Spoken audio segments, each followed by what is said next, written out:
So it's the time when we're all thinking about how we're going to shed all that turkey and the Christmas pudding and the bread sauce and, well, everything else. How are we likely to do it? Perhaps one of your New Year's resolutions is to get a bit fitter in the new year. Well, John Bellis is a personal trainer based in Northampton. Morning. Thank you for coming in. Good morning. I just said to you, do resolutions work? Do they work? They can work. I think, to me, you've got to have intrinsic motivation. And that means you've got to have a real reason why it's important to you. I think if you can get that, then you'll stand a much better chance of success.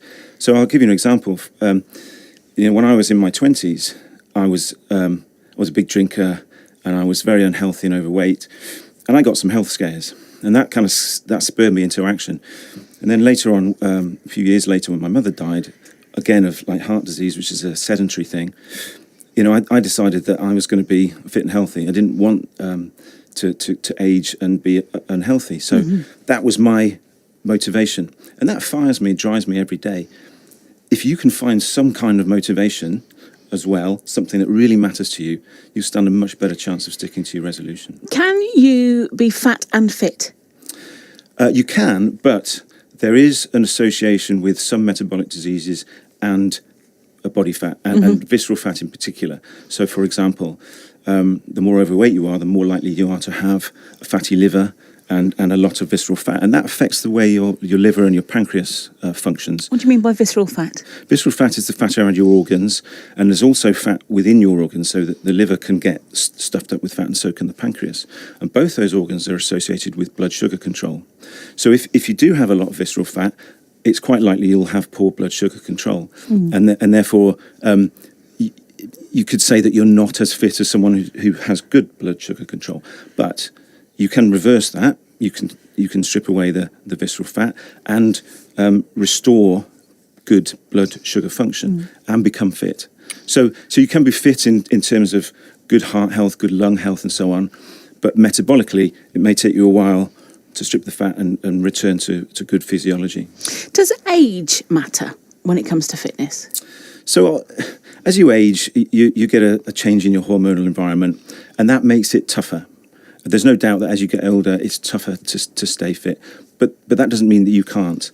And, I'm a firm believer that you should continue exercising and, in fact, weight training as you get older, because that helps to retain your function and your posture, and, it makes you less likely to fall and break bones and so on. So you should definitely exercise as you get older, and there's no reason why you can't be fit and healthy into your 70s, 80s, or even 90s. When you're talking exercise and fitness in particular, to get fit, is that an hour in the gym every day?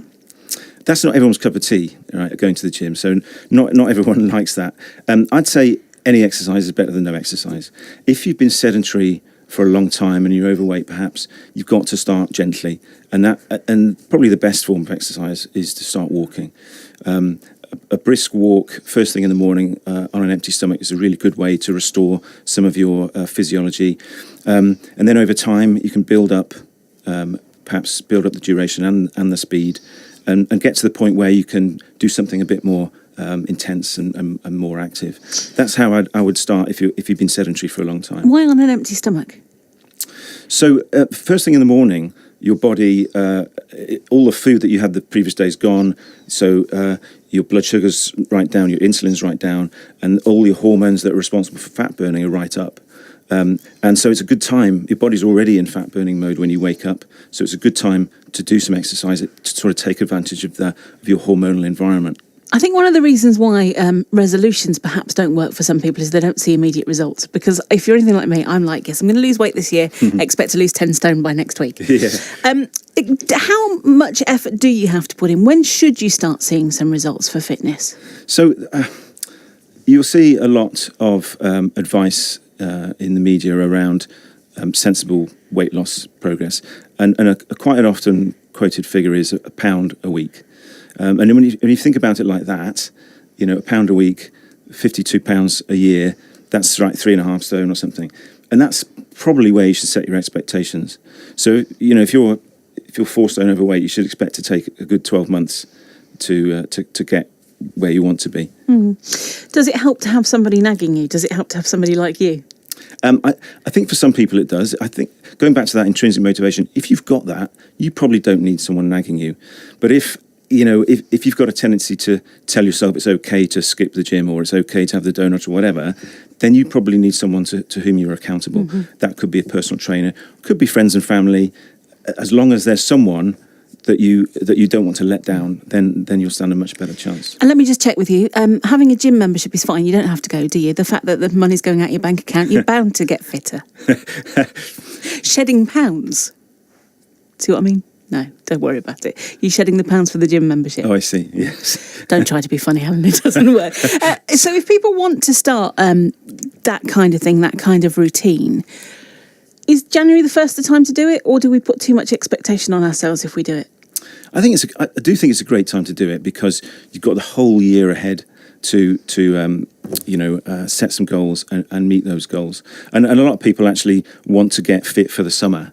They want to go on the beach or what have you. And so they've got a 6-month goal or a 7-month goal or what have you. So I do think January is a good time. You've also just had Christmas, so you've let your hair down after a year of hard work. You feel like you've deserved to let your hair down. But then once you have, it's time for action type of thing. So it is a really good time, I think. It's nice to meet you. Thank you for coming in, John. It's a pleasure. Personal trainer John Bellis.